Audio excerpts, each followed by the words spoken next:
Good evening. And so one of the remarkable things about the last couple of years has been the growth of homeschooling in the United States.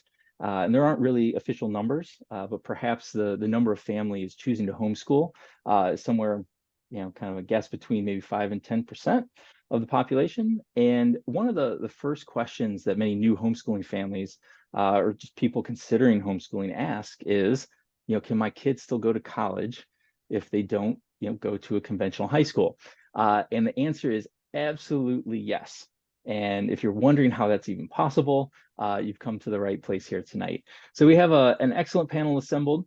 It's going to walk us through the entire process of how do you sort of manage the high school years as a homeschooler, to how to search for the right colleges, and finally, what are colleges looking for in homeschooling applicants. So we have Allison Snikes, who's a former homeschooling parent and staff member at Raritan Learning Cooperative.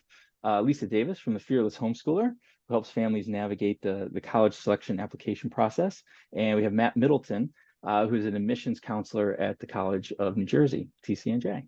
So we're going to start with Allison this evening. So Allison, as soon as I spotlight you, All righty. take it away. All right. So I've been a mentor and teacher at Princeton and Raritan Learning Cooperatives in New Jersey since 2012. And each year, I have the opportunity to work with a few young people and their families to apply to four-year college directly from homeschooling high school. And the work that we do is to package their unconventional path through high school into a form that college admission staff can understand.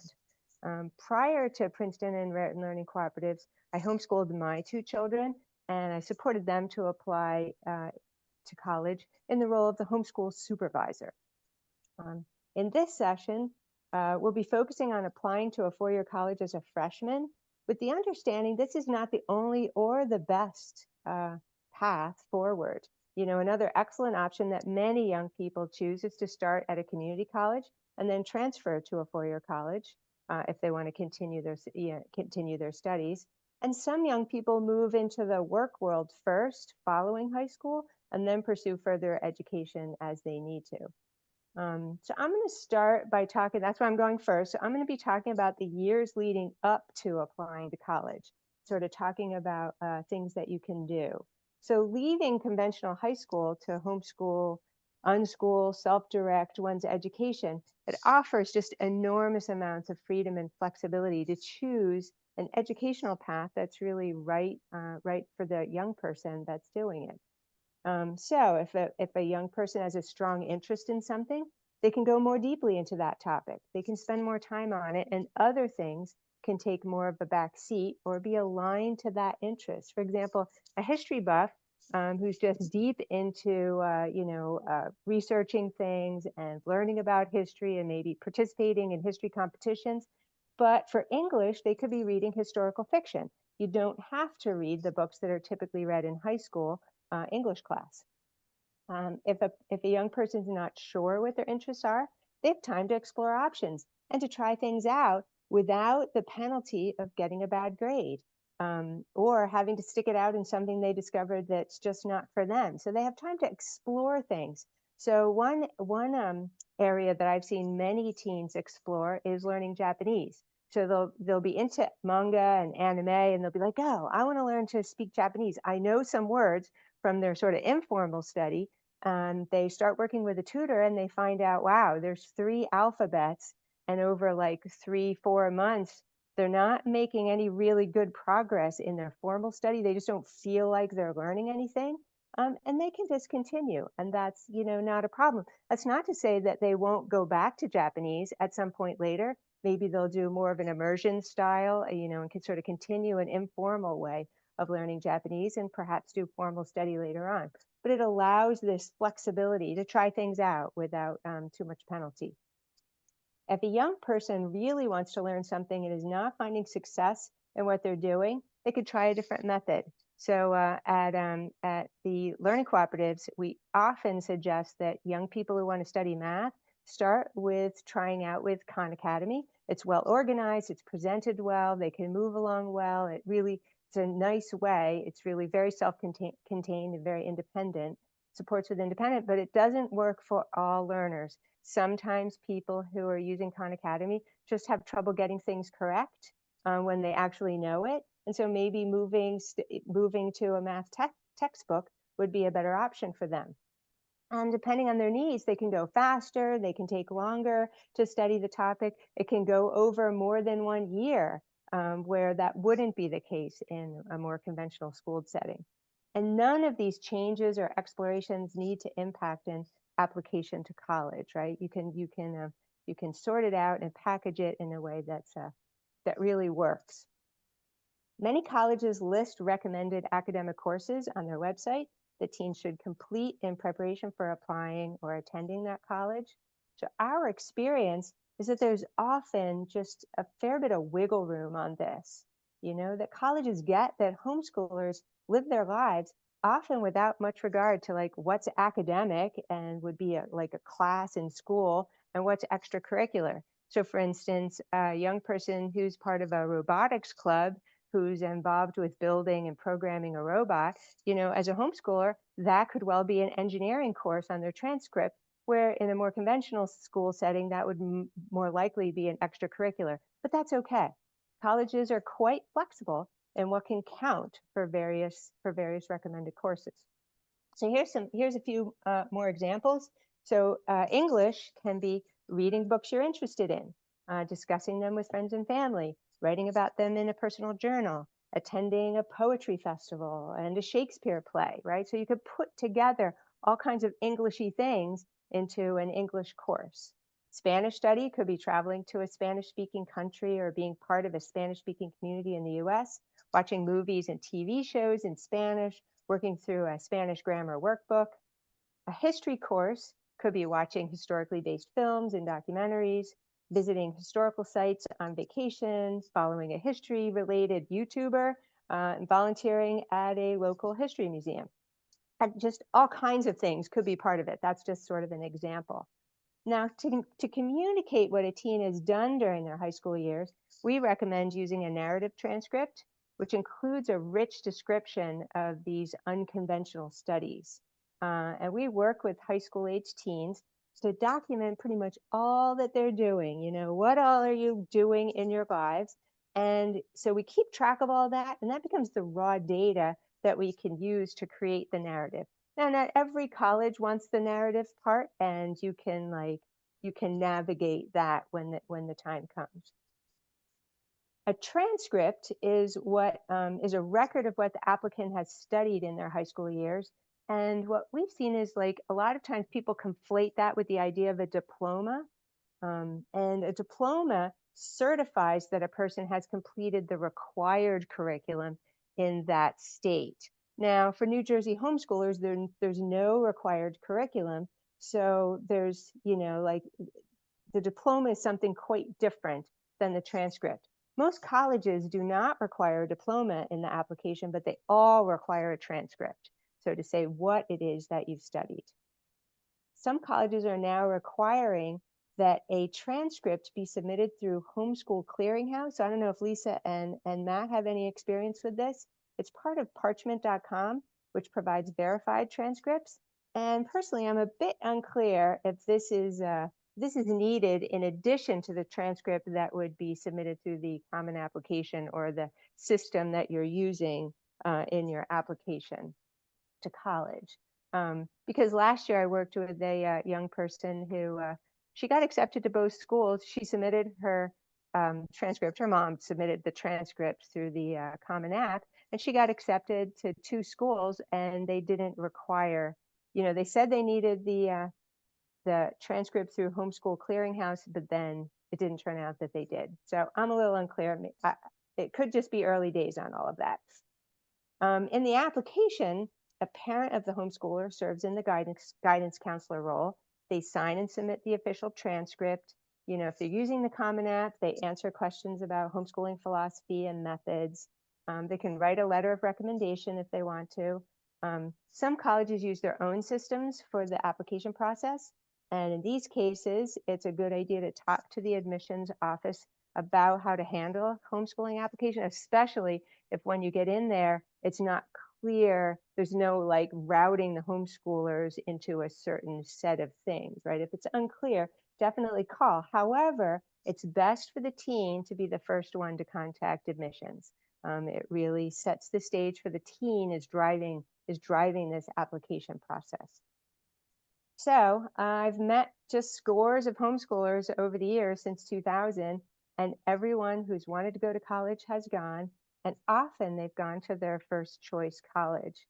And they found it to be rewarding, and they've been able to navigate, not just the college admissions process, but navigate themselves in amongst the community of mostly conventionally schooled young people at the college.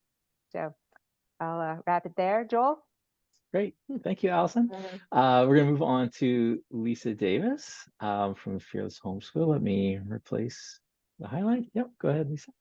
Hi, I'm going to actually share my screen and have just a few slides to be able to cover everything I'd like to cover. And like Allison said, there are so many ways to go through high school, to apply to colleges, and it's always successfully done. So no fears in that way. I know a lot of families do get nervous when it's time to apply or time to start high school because they're scared about the college admission possibilities, and you should not be. Whether you have an 8th grader or a 12th grader, there are a couple things that you should know. And one is ask yourself, like, what is your purpose? Ask your teen, why do you want to go to college? Is it something that they want to continue? Do they want to continue something that they're already doing in homeschool? Or is it something that they want to do that's different? Do they want to do more of something? Do they want to do less of something? Am I staring or sharing my screen, by the way? Not at the moment. Oh, okay. All right. How's that? That's good. Excellent. All right. So understand your purpose. Ask yourself, like, what does your teen want more of? What do they want less of?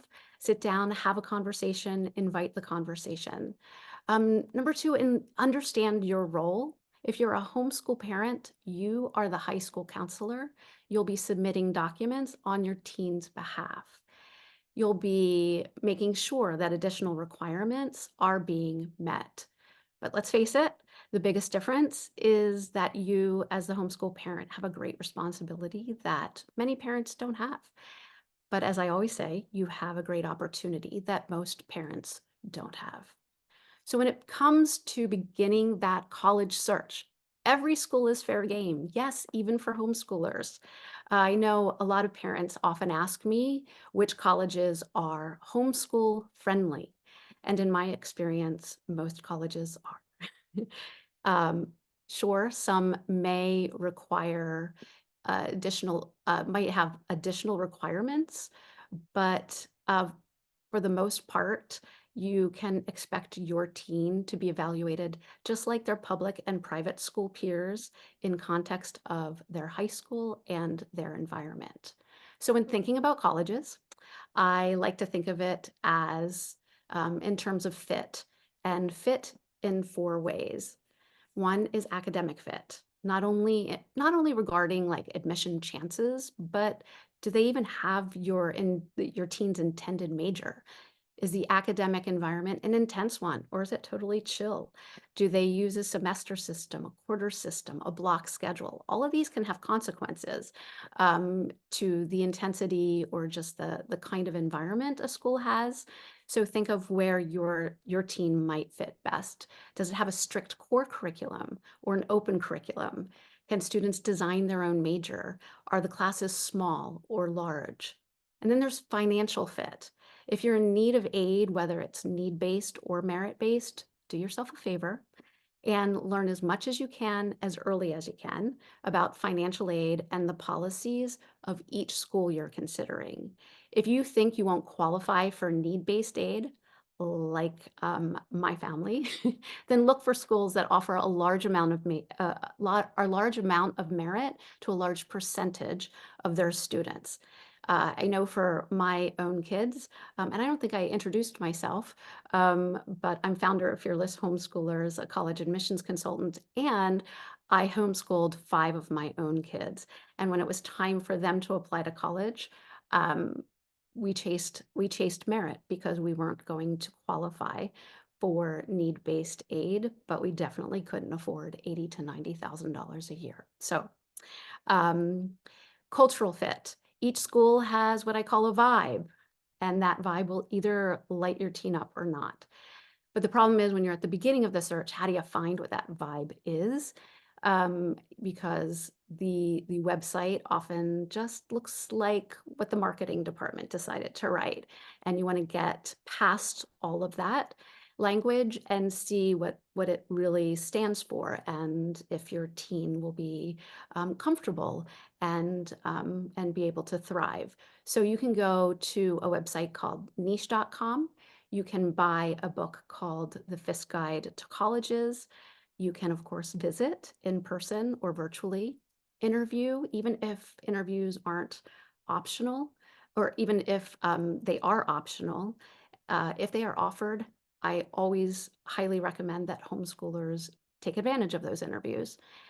You can check out uh, the school's social media site, their YouTube channel, and you can also chat with students and faculty.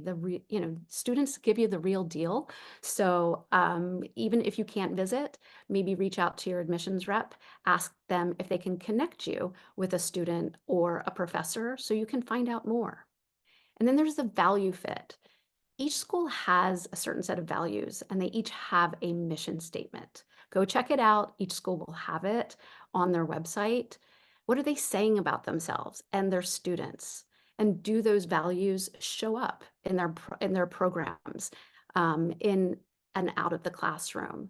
Do they align with your teen's values and how your teen wants to show up in the world?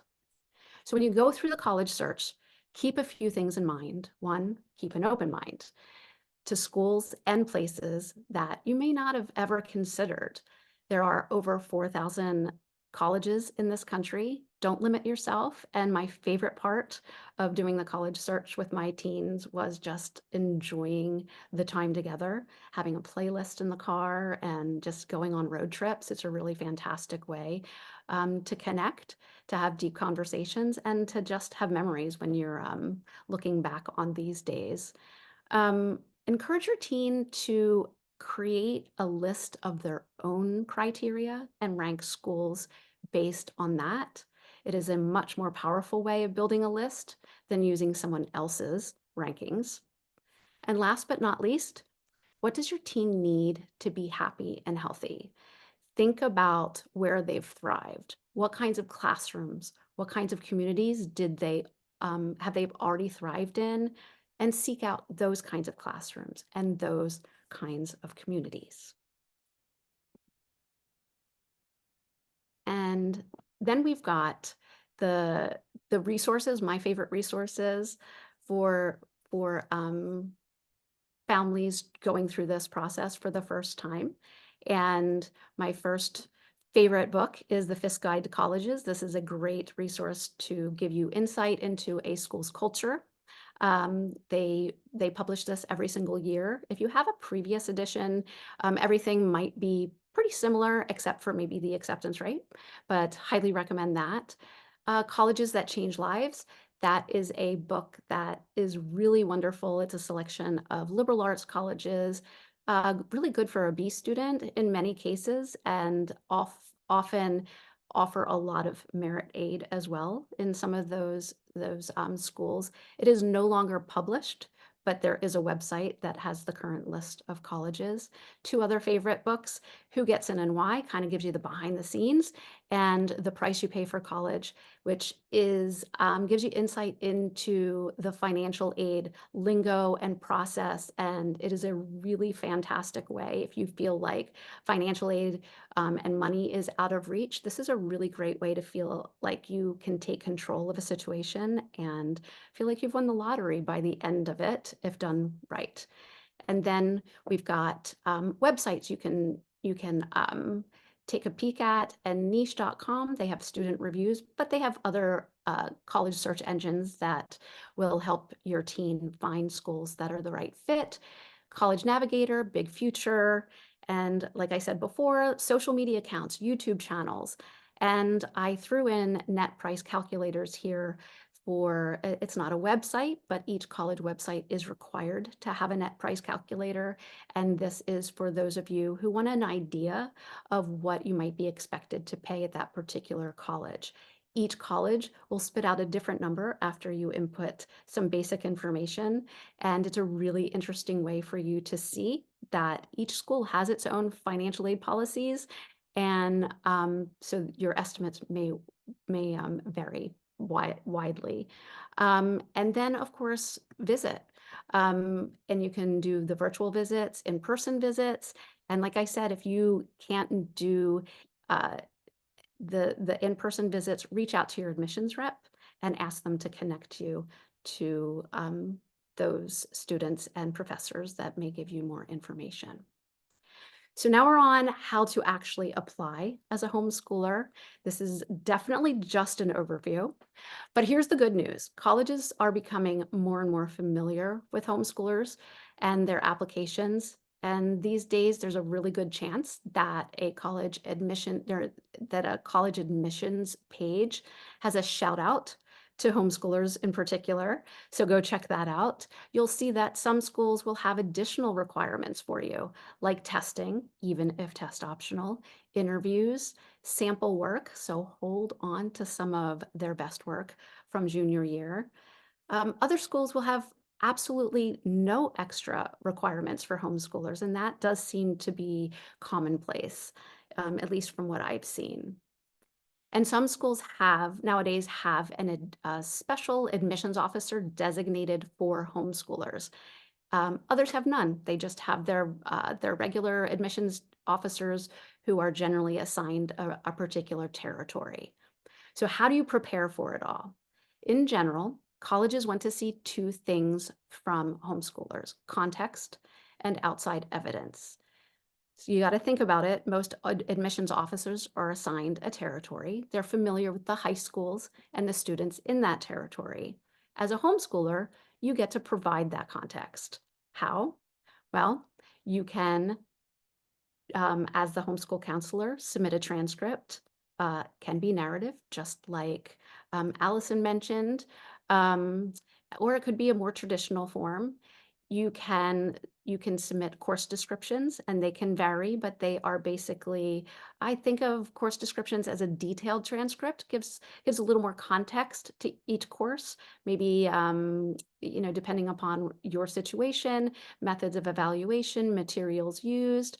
I often have students write their own evaluation, or if you have a teacher who has created an evaluation or has sent an email with some thoughts on how your student did, that is a great noteworthy section to include in those course descriptions. A school profile, this is a simple document that just gives a rundown of what your homeschool look like when it comes to curriculum or grading or your weighting system or a list of educational partners that you may have used. And then there is a counselor letter, and that is optional, even in the Common App. I would say probably about 99% of my families create a counselor letter. It really can, as long as it's done with this great balance of being professional and mom or dad or a caregiver, of just giving insight into the student that really nobody else can. And it's a document that a lot of parents are really nervous about, but it can be really a beautiful a beautiful letter to write about your teen at the end of their high school years. Um, and if you're using the Common App, this is how this works. You will have, as counselor, have your own account, and you will submit these documents through that account. If you're using a school-specific application, the process might be a little different, but either way, these documents can really be and share a big part of your homeschool story. An A in English on the transcript doesn't really mean much without the context. So I also mentioned outside evidence. Colleges like to see that your teen has experienced people and classrooms, and yes, sometimes testing outside the home. So if it works for you, if it works for your teen, plan for those kinds of experiences by junior year. Why? Because it adds some credibility to your at-home grades, it prepares your teen for college classes, and it creates an opportunity for strong letters of recommendation. So that's how your path is different as parent. What about your teens? Their role is pretty similar to any other applicant, but they can do their part in adding that context too. They can visit, like I said, do interviews if a school offers them, and even in their essays, they can highlight who they are, what matters most to them, and even in their activities list, especially for homeschoolers when we're big researchers and homeschoolers love to go down rabbit holes. And all of those activities, even though they're not formal, not organized, not part of a school, are super valuable and really bring an application to life. So that's how your teen can add some context. But more than anything, your teen's job is to just be unabashedly themselves. Find schools that want their story rather than crafting a story for any particular college. My favorite part of this journey is the transformation I get to see in teens from beginning to end. I love watching them dig into who they are to find colleges where they can be more of that, not less. And I love watching parents work their way through creating those homeschool documents and pressing submit. Is it a lot of work? Mm-hmm. A lot of responsibility? Absolutely. But the reward of knowing what a cool and fantastic gift that you've given them, so, so cool. So that's all I have. Great. Thank you, Lisa. Yeah. Well, thank you. And then finally tonight, before we get to questions, we have Matt from the College of New Jersey. So I'm going to place and yeah, go ahead. Great. Thanks, Joel. Good evening, everybody. My name is Matt Middleton. I am the Associate Director of Admissions at the College of New Jersey, or TCNJ for short. I'm also an alum of TCNJ. I graduated way back in 2000 from the college. Loved it so much that I never left. This is my 25th year in the admissions office at TCNJ.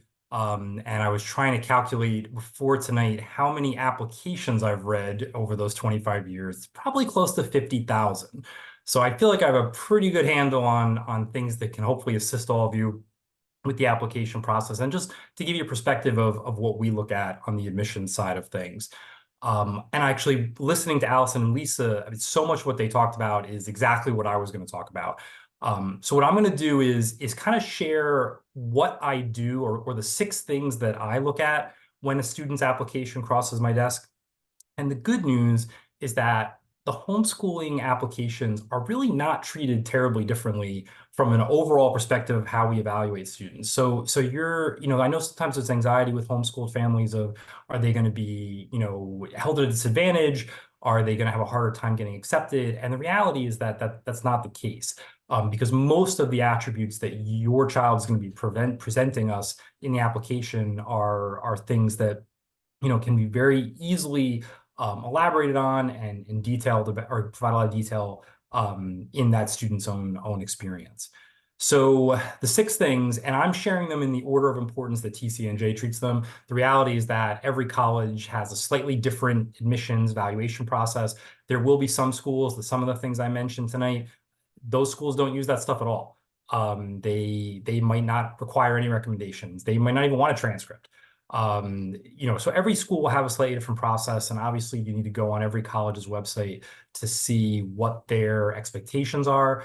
But this, I think, is a pretty good summary of what most schools will be looking at in some capacity. So the most important piece is the one you've heard, I think, the most about tonight is that transcript piece.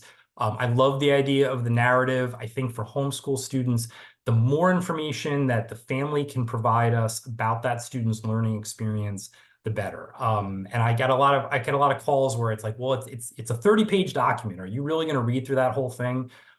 Maybe not the whole thing, but I'm certainly going to be reviewing a lot of it to put a lot of that student's experiences into context. So never be shy about sharing as much information as you have at your fingertips about that student's academic journey.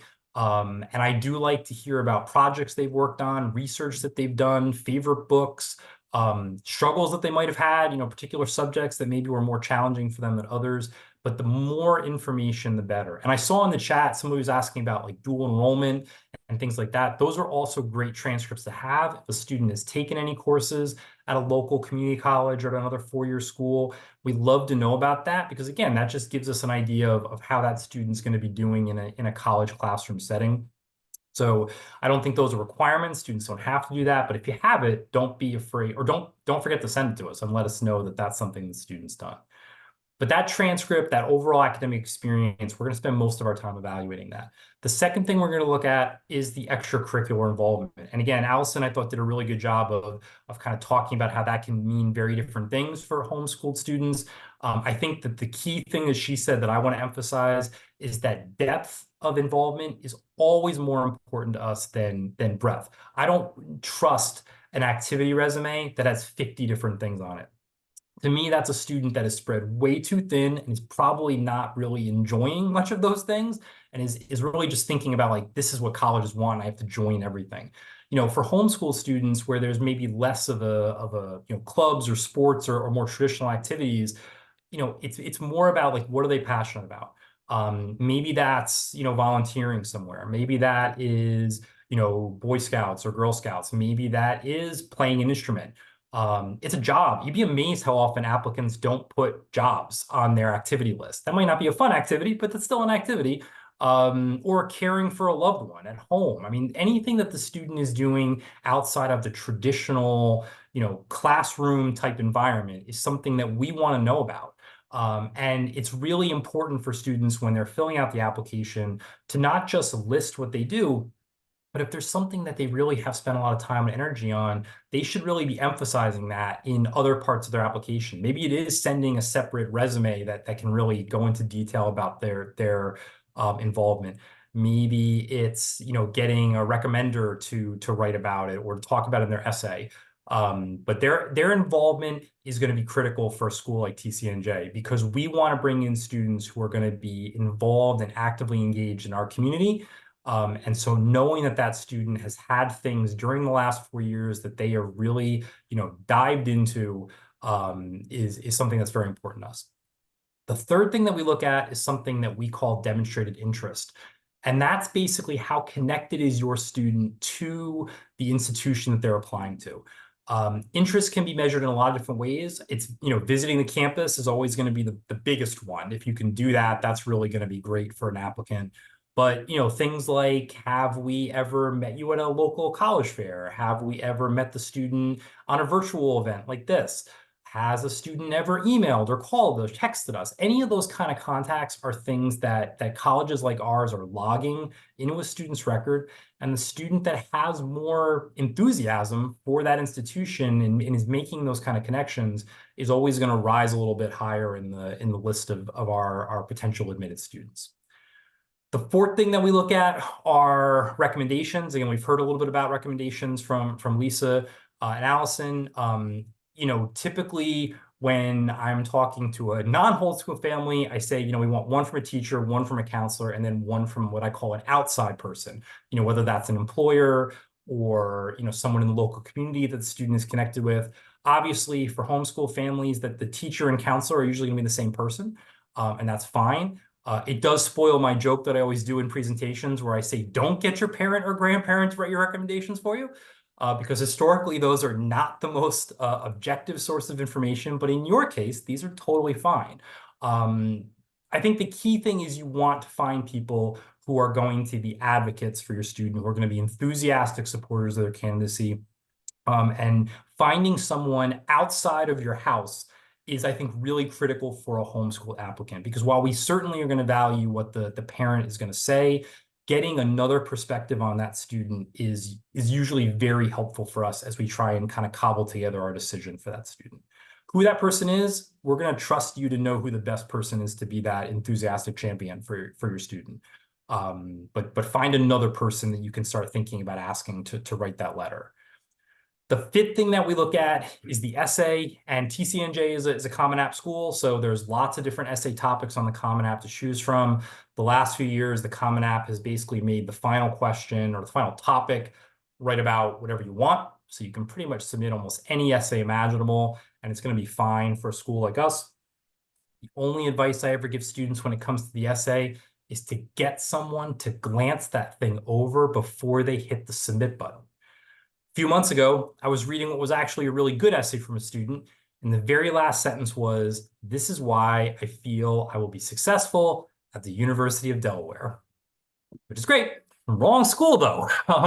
So whether it's a teacher or a parent or a friend or a neighbor, like, just get one more set of eyes on that thing before you have your student send it off into the ether.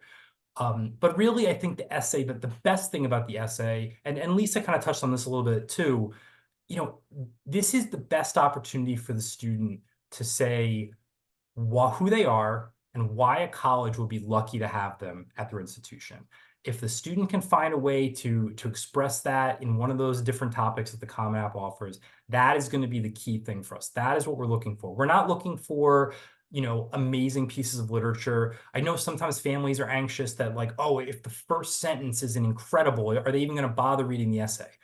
I read every single essay. I read them cover to cover. It doesn't matter what the first sentence is, but am I going to learn something about the student that I didn't already know from the rest of their application? Am I going to find something unique or something special about them, in the context of their experience?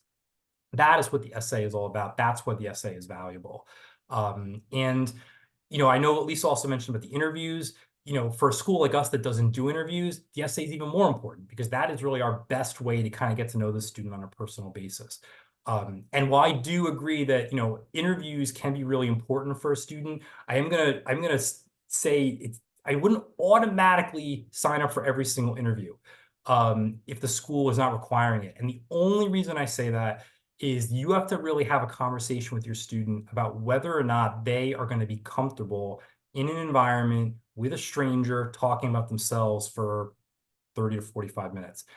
Because some schools will use an interview as part of the overall decision-making process. So if your student is going to be really comfortable and relaxed and a powerful advocate for themselves in that interview space, then yeah, an interview is going to be an amazing opportunity for them to improve their chances of acceptance.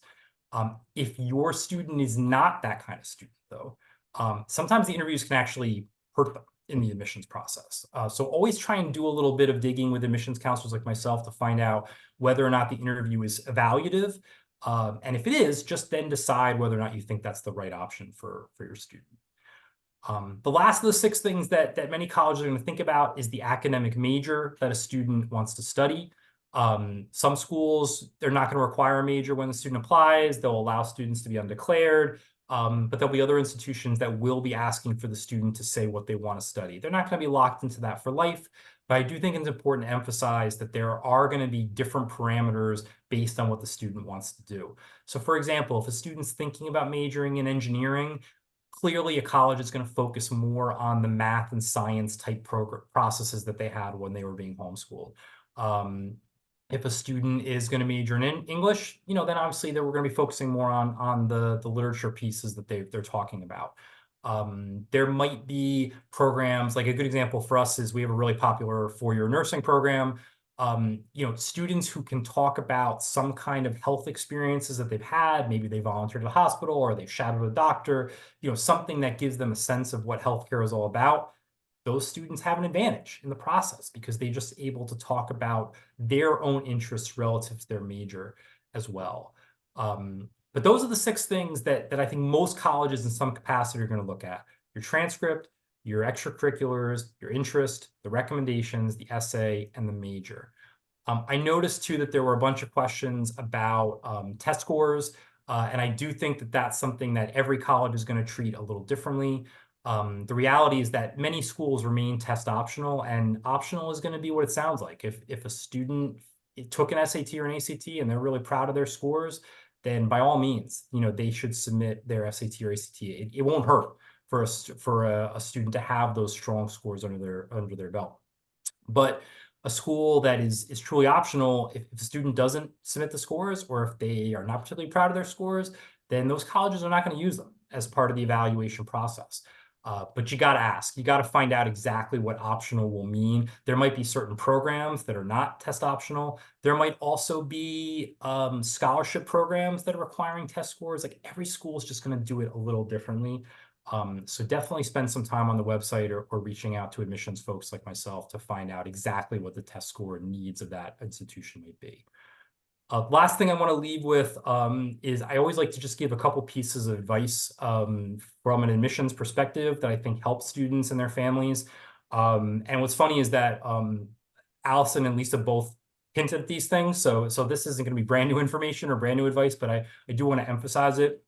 One of them is something that Allison talked about. I really encourage students to take as much ownership of this process as possible. What do I mean by ownership? I mean, the student should be the one calling or emailing me if they have a question. Right now, I'd say about 90% of my phone calls are from parents and 10% are from students. And it really should be the other way around, especially considering how many parents invoke the plural when they call.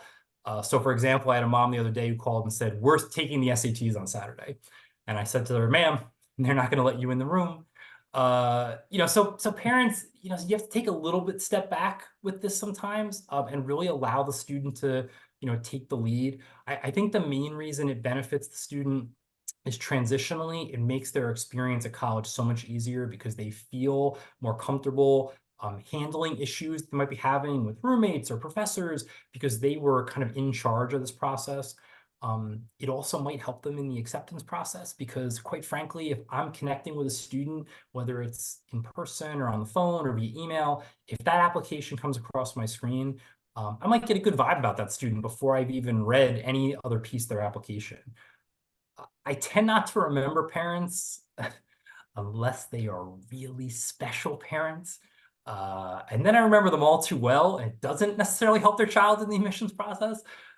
So really encourage them to be the one, in much in charge as possible. I'm not trying to suggest that parents aren't involved in this. Of course you are. You're a huge part of it. But I really do think the student needs to take that ownership. And then the other piece of advice I have, and this ties a little bit with what Lisa was saying about, that fit and finding the right fit. One thing that I've been really trying to advocate with parents in particular is, there's this idea of safety schools and this sense that like when you're coming up with your list of colleges, you want to have those schools that, you feel very confident that you're going to be admitted in regardless of all things being equal. Like maybe you have a couple reach schools that maybe academically might be a little bit of a stretch, some schools that you feel like you're kind of right in the wheelhouse in, and then, what a lot of parents call safety schools. I hate that term. And the reason for that is because it really gives a negative connotation to those places. It tends to create this sense of, well, this is like my last resort kind of school. What I want every student to do before they apply to any institution is to close their eyes and imagine that they get denied admission from every single college they applied to, except for the one that they're about to hit the submit button for. When this moment happens, if they feel a pit in their stomach, don't submit that application. Save the $75 or whatever the application fee is. Don't bother applying to an institution that you do not genuinely see yourself wanting to be at and being successful at. I can't tell you how many times I talk to a student and I find out that the only reason they applied somewhere is because that's where their mom or dad went, or they think that the sticker on the back of the car is all that anybody cares about. Or the parent wants to talk about the fact that their kid got into so-and-so school at their, at the next dinner party. Like, those are not good reasons to be applying to schools. You only want to apply to a place that you genuinely feel that you are going to have a good experience at, that is going to be a good fit for you at the end of the day. If it's the only school you get into, you're still going to be thrilled because you're going to be excited to be there. And if you need any other reason for thinking about it this way, I always use the guilt trip approach. You might not care about the school, and you might just submit the application just because your mom wants you to do it, and you might get in. And now you're taking a seat from this other student where this might be the only school they want to go to. That's their dream school, and now they don't get accepted because that school ran out of room. So anyway, just a couple of things to think about as you're going through this process. I echo my colleagues in the sense that it's going to be a little overwhelming at time. It can be stressful at time, but it can be very exhilarating and exciting at the same time. And hopefully you'll find that right fit for yourselves. Great. Thank you, Matt. And thank you to all of our panelists. I'm looking at the time. We got about 13, 15 minutes or so here. So if anybody has any questions that you'd like to put to the panelists, go ahead and put them in the chat, and we'll feed those in. I guess maybe while, Matt, you kind of gave the 6 things to think about, and then maybe this for all the panelists. Is there any obvious things besides having your parents call the school, anything obviously to avoid, in the process while we're waiting for people to put questions in? I mean, this is going to seem like such a silly thing, but make sure you check your student's email account. If your email address is like sexymama33, like the first thing I see when I have a student's record on my file is what their contact information is. So again, just like, don't make that be the first impression.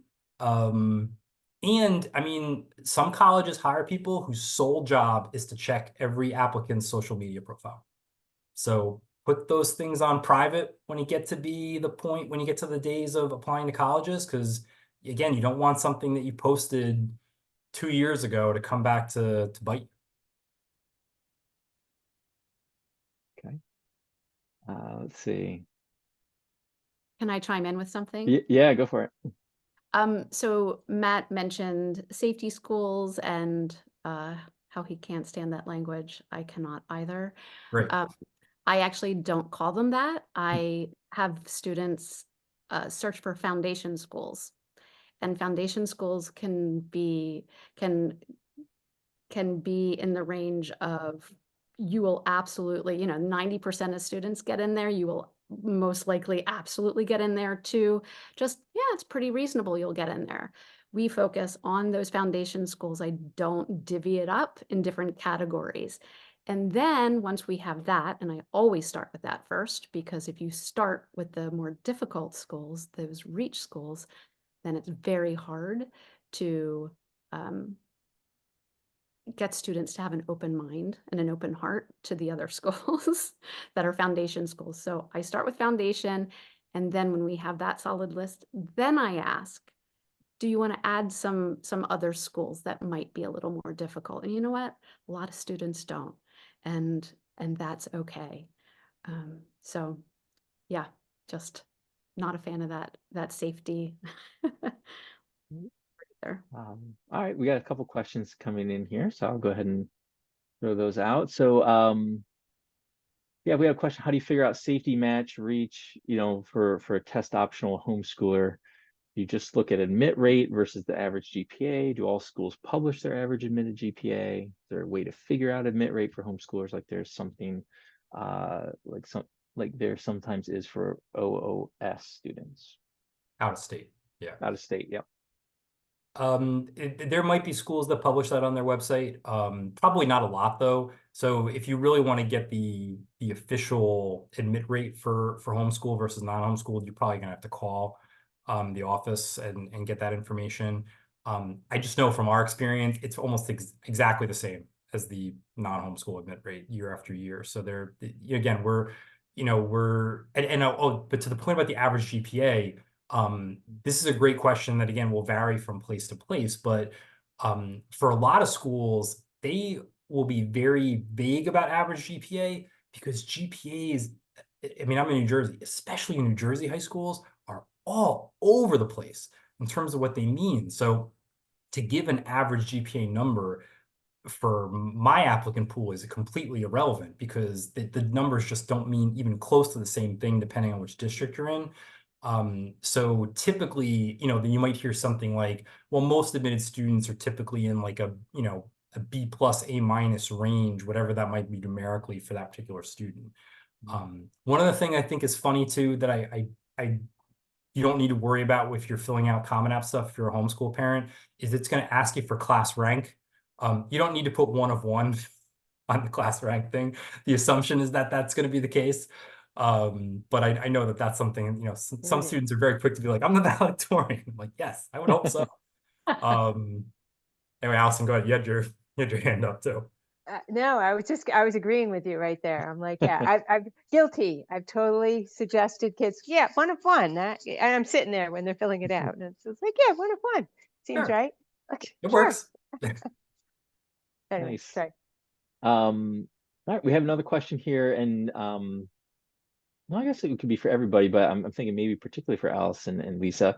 So, curious if people have insights for unschoolers versus more, maybe traditional homeschoolers in developing transcripts or any other part of this process. Anything for, kind of more interest-led studies and learning. Well, it's like, if you're an unschooler, keep track from day 1. Like, soon as you can even start, like when they're not quite in their high school year, start like getting used to writing everything down, because then once you have all that information, so often over the years, I've seen things emerge, right? You didn't know that they were going to want to do this. They were going to we're studying this course that could be on their transcript right away. But as it progresses, you see, oh, they did this, and then they did this, and then they did this, and then they did this. Oh my goodness. Now we've got like an engineering course, or we've got something that's emerging from their day-to-day living. So start from the beginning for unschooling. I had another thought and I just lost it. Go ahead, Lisa. What do you have? I'll think. I was going to say, it just depends. It depends on the kind of school and this particular school to which you're applying. Some colleges really prefer not necessarily a traditional transcript, because they're used to transcripts of all different kinds. But I think that there are some schools that are really accepting of unschooling and what that looks like, and it's just a natural match, and they don't need you to do anything special except show what those high school years looked like. But I have to say, there are plenty of schools who will prefer to see a more traditional transcript with grades, or at least some very detailed narrative evaluation. So I think it depends, like much of this process. Yes. I thought of something else. So a friend of mine was saying that she took the whole list of everything that a young person had done that might contribute to a transcript. She put it into AI and asked it to make a transcript, and she said it was pretty spectacular, the results. It gave credits and everything based on how much, so it was really quite helpful, and it came up with course names and things, based on this long list of things. So I don't know which AI generator she put it into, but perhaps that's another avenue for thinking about how to we call it buckets, bucketize the things, right? So these things are all the Englishy things. These things are all the US history things. These things are all the biology things, right? And so you just bucketize them into courses, if that's the style of transcript you want to make. Like you said, Lisa, not every school is necessarily going to need that transcript that, would look typical to what a public school transcript would look like. Okay. We got a couple votes. Yeah, I think this is interesting. So, any difference in outcomes, or maybe Matt, from your perspective, does it matter, for outcomes for kids who apply to like 1 or 2 schools versus like 10 or 17?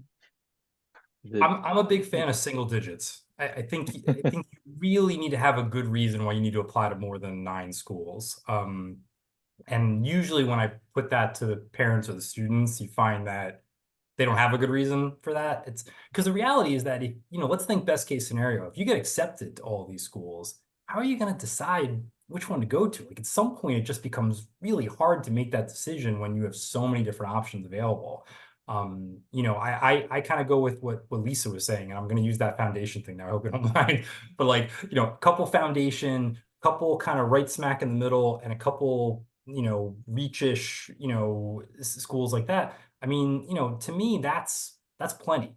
One or two is a little risky because there is a chance that you might not get into that one or two schools. And, at that point, then you might be in a little bit more of a scramble mode as you get closer and closer towards the end of your, your quote unquote senior year. But I think that, the sweet spot is in that 4 to 7 range, something like that. Because usually if a student and a family have had the conversations about what makes the most sense for them, financially, culturally, like all the things that on the fit screen that Lisa was sharing, like as long as that conversation has been happening frequently throughout the search process, then it should be pretty easy to get to a relatively tight list that you can then go upon. And then, once you're narrowing it down, then plus once you've been accepted to places, you're going to need you're going to need those few weeks before May 1st, which is the kind of national decision deadline that colleges are usually holding students to. You're going to need time to maybe visit those schools again, or visit them for the first time, or attend, special events, or you have ways to kind of make that final decision. When that list is 10 or 12, it's hard to squeeze all that in, at the buzzer. Yeah. Let's not forget how much work it is when it comes to supplemental essays. If you have 20 schools on your list, it's and a the lot. cost. The cost, yeah. The cost, the app fees. Suddenly you're spending $1,000 to apply to college. Like it's nuts. You don't want to do that. Yeah. I know I asked this question. I'm the one who asked this question, but I just want to add in too. We've had a number of people who have applied. They've just found a college that they feel like they could be happy with. They have visited. They're like, yeah, this totally meets all my needs, and I think the expense is going to be okay. And they apply to that school in the fall. They get in, done. And it's just like so much less angst and struggle. Like you said, like when you have a whole lot of schools and then you've got to decide among all these schools later on, and so much less angst and struggle. So if it doesn't happen for everyone because they don't necessarily see that sort of great place that they feel like would be a good fit. Because in the end, so many kids go to a school and it's a good fit, right? And like they wouldn't have, like how do you know it's going to be a good fit ahead of time? But you just settle in and you navigate the process and you find your way there. Sure, there's a fair number of transfers too, but I don't know. I just feel like sometimes, like if you just choose one that feels right and it feels good to you, go for it. I don't know. Yeah, trust your instincts for sure. Yeah. And I will say there is one statistic that you should look at for every single college you're applying to, which is their retention rate. What percentage of students are going back to that school for their sophomore year? If that retention rate is in the 50s or 60 percentiles, like that, something's not working there, right? But if it's in the high 80s or low 90s, that means that something really good is happening at that place. And the vast majority of the students who choose it are finding it's meeting their academic needs, their residential needs, their social needs. So if you're only gonna, ask for one stat from the admissions people you talk to, that's the one you want to ask, because that summarizes, I think, everything that college is going to offer their students. I know we're just about time. I wonder if I can slip in one other question real quick. Go ahead. So we have a number of young people that we work with who start utilizing the community colleges during their high school years. So applying directly as a freshman to a 4-year school versus sliding in with like a year's worth of community college credits as a transfer student, how does that sort of play into all of this? Well, the one thing I'll say is that no matter how many credits the student has, unless they have their full associate's degree and they are demanding to start as a transfer student, we treat them as first-year applicants because we want them to have the same first-year transition experience as everybody else. So if they're graduating from their homeschool experience in June, 2025, no matter what credits they're bringing in, we're we're going to make them apply as a first-year applicant. We're going to admit them as a first-year applicant. And while they might not need to be there for 4 years because of all those credits, we want them to experience everything else that the other first-year students are experiencing. We just think that that's so important to that transition for them. Interesting. Yeah, so I guess my rule of thumb is, well, it's not my rule of thumb, it's just, Matt, you can correct me if I'm wrong, but any college level class that you're taking before graduation is a high school, is considered dual enrollment. It's high school. Yeah. It's not, you're not a transfer student unless you've graduated high school. Are you asking, Joel, if it's better to apply as a transfer, or?